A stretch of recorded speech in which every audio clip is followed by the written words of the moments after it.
All right, what I'm going to do now is I'm going to show you how to identify and measure a shape that'll allow you to accurately find the angles of perspective that are occurring from your perspective.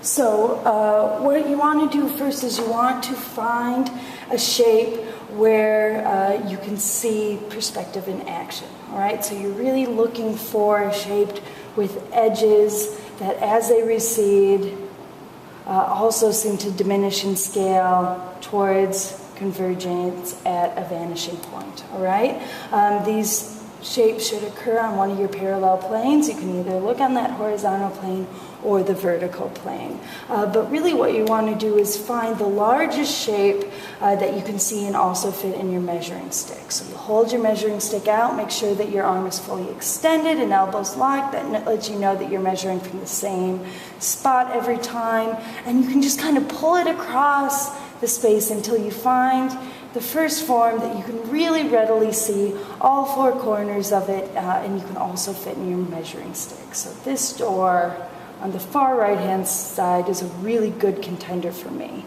All right? Then what I'm going to do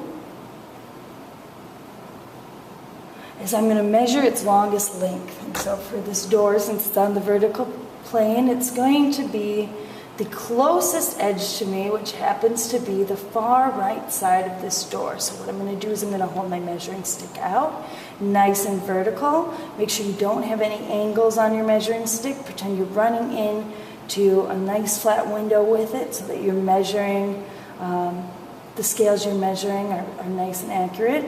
Once you have, I'm sorry, I have to check a little.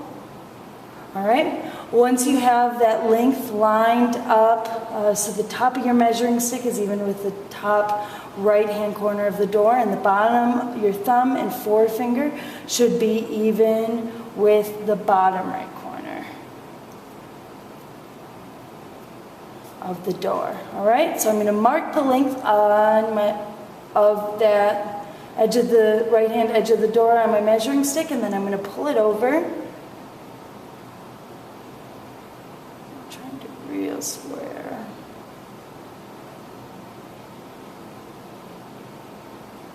And I'm going to place some tick marks and state that length right on my drawing.